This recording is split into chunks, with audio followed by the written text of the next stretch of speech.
Ei pessoal, tudo bem? Meu nome é Éder e no vídeo de hoje a gente vai definir seno e cosseno para ângulos quaisquer. Então vamos lá?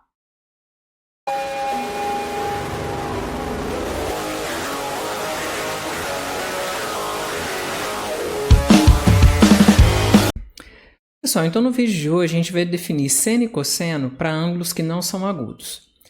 Lembre-se que um ângulo agudo é aquele que mede entre 0 e 90 graus, tá? E aí você vai se lembrar que normalmente quando se estuda seno e cosseno lá na escola, isso lá no ensino fundamental, normalmente você começa estudando no triângulo retângulo. Aí na tela eu estou colocando uma figura de um triângulo retângulo, que é o triângulo ABC, e eu construí também aqui um segmento DE que é paralelo ao segmento BC, tá? De tal modo que eu vou ter aqui dois triângulos, no caso eu vou ter o triângulo ADE e o triângulo ABC. Usando um pouquinho do conhecimento que a gente tem de geometria plana, a gente consegue verificar, eu não vou fazer isso no vídeo, tá ok? Para não carregar muito, mas a gente consegue verificar o seguinte, que uma vez que eu dei um ângulo aqui, um ângulo alfa, e eu construo triângulos retângulos aqui, não interessa quantos que eu faça, né? Se eu pegar, por exemplo, o cateto oposto ao alfa, né? E dividir pela hipotenusa correspondente, eu sempre vou obter uma constante. Não me interessa se eu estou pegando o triângulo ABC ou se eu estou pegando o triângulo ADE. Sempre essa de fazer o cateto oposto sobre a hipotenusa vai me dar uma constante. E o mesmo vale para o cateto adjacente, dividido pela hipotenusa, e inclusive vale também para o quociente dos catetos, que no final das contas dá tangente, mas eu não vou explorar isso nesse vídeo, tá? E aí, como é constante, a gente vai definir o seno do alfa para ser o DE dividido pelo AE ou para ser o BC dividido por AC. Esse ou não tem problema nenhum, porque conforme eu disse, esse valor é sempre uma constante. É por isso que o seno do ângulo alfa fica bem definido, né? E o mesmo vale para o cosseno. Agora a gente vai estender essa ideia de seno e de cosseno para ângulos que não são agudos, né? Naturalmente, para fazer essa extensão, a gente precisa de alguma forma de fugir do triângulo retângulo. Porque, afinal de contas, nesse triângulo, como está escrito na tela, você só encontra ângulos agudos, diferente, claro, do ângulo de 90 graus. Pessoal, aqui na tela está aparecendo para a gente um triângulo retângulo de vértices O, A e P, sendo que ele é reto em A. Eu estou escolhendo o vértice para chamar O por um motivo que vai ficar claro daqui a pouco, tá? Os demais nomes que eu estou colocando é por gosto pessoal mesmo, não tem nenhum motivo específico para eu chamar o vértice de A ou de P, tá? Pois bem, lembra do que a gente acabou de comentar, né? De que o seno e o cosseno, eles são possíveis de serem definidos num triângulo retângulo porque o quociente do cateto oposto sobre a hipotenusa ou o cateto adjacente sobre a hipotenusa, ele é sempre o mesmo, não interessando o tamanho desse triângulo. Esse triângulo podia ser maior ou menor, não interessa, né? Essa razão sempre me dá uma constante que a gente chama hora de seno, né? No caso, quando eu pego o cateto oposto, ou quando eu pego o cateto adjacente dividido pela hipotenusa, eu vou ter o cosseno, tá? O que eu vou fazer agora? Eu vou desenhar um círculo com um centro em O e raio dado por OP. Na hora que eu fizer isso, ó, vai aparecer esse círculo que está aí na tela. Aí, de novo, né, se eu pensar em termos do raio do círculo, não vai interessar se esse raio é muito grande ou se ele é muito pequeno. O seno e o cosseno vão dar sempre a mesma coisa, né? Agora, o que eu vou fazer? Eu vou retirar a exibição aqui desse ponto O, só para não carregar muito a minha figura. E aí eu vou colocar um sistema de coordenadas, eu vou pensar num plano cartesiano aqui, e a origem desse sistema de coordenadas vai coincidir com o ponto O, tá? Eu vou vir aqui e colocar os eixos, tá? Aí aqui eu já estou pensando no ponto O para ser a própria origem, né? Por isso que eu tirei a exibição daquele Ozinho para não ficar muito carregada a figura, tá bom? Agora nota o seguinte, já que quando eu fizer, né, o seno do alfa, ele sempre vai dar a mesma coisa, independentemente do raio que eu pegar para esse círculo, eu vou fixar ele para ser 1. E esse é o ponto-chave para a gente poder definir seno e cosseno para ângulos que não são agudos.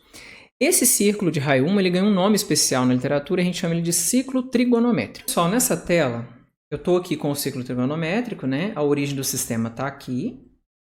E aí, o que a gente vai notar? Já que isso aqui é o ciclo trigonométrico, esse segmento aqui, que é o OP, ele é o raio do círculo que a gente escolheu para ser 1, né? Então, vamos calcular o seno do alfa. Ó. O seno do alfa vai dar o quê? Ó? Ele vai ser o cateto oposto, que é o AP, dividido pela hipotenusa, que é o OP, né? Só, pessoal, que o AP vale 1, né? Então, isso aqui dá AP. Ou seja, eu estou dizendo o seguinte, o seno de alfa coincide com esse tamanho, né? E se a gente pegar e projetar isso aqui, ó, não está muito bonitinho, né? Mas se a gente projetar esse troço aqui, olha, a gente vai ver o seguinte, que esse cara é a coordenada y do P, né? Esse sujeito aqui ó, é a coordenada y do P, né? Se a gente fizer a mesma coisa para o cosseno, a gente vai ver o seguinte, ó, que o cosseno de alfa é o quê? Ó? Ele é o adjacente sobre a hipotenusa, né? Que é 1. Então, você vai ficar com OA. E aqui nessa figurinha, né, você já vê que a projeção aqui do P, isso aqui dá a coordenada x do P, né? Então, eu posso escrever isso aí que está aparecendo na tela, tá certo? Aqui eu estou com o seno do alfa e aqui eu estou com o cosseno do alfa. Aí, agora, o que eu quero que você observe? A gente deu um passo significativo no nosso objetivo de tentar definir seno e cosseno para ângulos que não são agudos. Veja essa última coisa que a gente escreveu aqui. Ó. O fato de eu dizer que o seno do alfa dá a coordenada y do ponto P faz com que eu consiga sair do triângulo retângulo. Por quê? Vamos ver isso na próxima tela. Olha, nessa tela eu estou colocando exatamente o que a gente acabou de conversar, mas eu acrescentei uma coisinha que é esse ponto M que está aparecendo aqui. Tá? Esse ponto M ele tem coordenadas 1 e 0. Tá? Pois bem, a gente notou que nesse triângulo retângulo valem essas igualdades, né? Nota que eu posso pensar da seguinte forma, né? Eu vou desconsiderar esse triângulo e vou pensar nesse ângulo que é formado por MOP. Nota que esse aí é o mesmo ângulo que é dado pelo triângulo, tá? Só que quando eu passo a pensar dessa forma, é claro que eu consigo passar do triângulo retângulo, né? Quando eu venho para cá, ó, o MOP vai me dar um ângulo aqui que não é mais agudo, né? Então, eu estou saindo do triângulo retângulo. Nota também que a partir do momento, né, que eu dou um ângulo aqui, automaticamente eu faço corresponder um ponto no círculo de raio 1, né, que é o que a gente chama de ciclo trigonométrico. Tá? Essa é uma correspondência que vai funcionar muito bem, né? Te dou um ângulo, tem um ponto. Tá? Esse ângulo podia estar aqui, né? Ou aqui, né? Ou sei lá, podia valer inclusive 90 graus, né? Bem aqui em cima, né? Deixa eu ver se eu consigo. Ah, consegui colocar ele com 90 graus, né? Aí como que a gente vai definir seno e cosseno nesse caso? A gente vai definir o seno e o cosseno de um ângulo alfa exatamente dessa forma, né? A gente vai projetar tanto no eixo x como no eixo y e a gente vai dizer que o seno desse ângulo vai ser a coordenada y do P e o cosseno vai ser a coordenada x desse ponto P. Nota que fazendo assim, a gente não fere a definição original, porque a gente viu que quando eu estou no primeiro quadrante as duas coisas coincidem, né? As duas coisas coincidem. E quando eu saio do primeiro quadrante, aí eu tenho uma extensão que é dada por essa expressão que aqui está. Ó, então vamos usar essa definição que está dada aqui para determinar o seno e o cosseno de alguns ângulos especiais, né? Digamos que esse ângulo aqui fosse 0, né? Para ele ser 0, esse ponto P tem que coincidir com o ponto M. As coordenadas desse ponto são 1 e 0. Como a gente está definindo o cosseno para ser a coordenada x e o seno para ser a coordenada y, a gente conclui que o cosseno de 0 é 1 e que o seno de 0 é 0. Se a gente fizer essa mesma brincadeira passando aqui por 90 graus, por 180 e 270, a gente consegue determinar sem dificuldade também o seno e o cosseno. Olha aí nesse caso, né? Quando eu estou com 90 graus, eu vou ver que o seno de 90 graus vai valer 1, né? Que é a coordenada y, e o cosseno de 90 graus vai valer 0. Se a gente trouxer aqui para 180 graus, a gente vai ter que o cosseno vai valer menos 1, né? Porque a coordenada aqui é menos 1 e 0. E a gente vai ter que o seno vai valer 0. Se a gente traz para cá, o cosseno fica sendo 0 e o seno fica sendo menos 1. O que eu estou querendo dizer com isso, né? O seno de 270 graus vai ser menos 1 e o cosseno vai ser 0, né? E a mesma coisa se a gente voltar aqui para 360 graus, eu repito o valor do zero.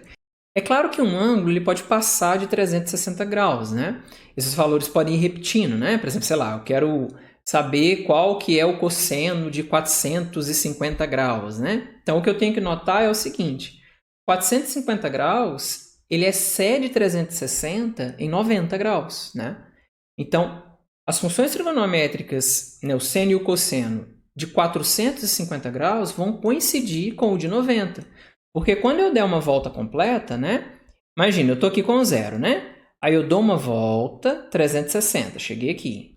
Andei mais 90, cheguei em 450. Aí o ponto P, que vai corresponder ao ângulo de 450 graus, é o mesmo que corresponde ao ângulo de 90 graus, tá certo? E aí a gente pode, inclusive, montar uma tabela, né? A gente pode pegar e criar uma tabela aqui com esses valores. Olha, deixa eu colocar aqui, ó. Pronto, olha, tá vendo? Olha.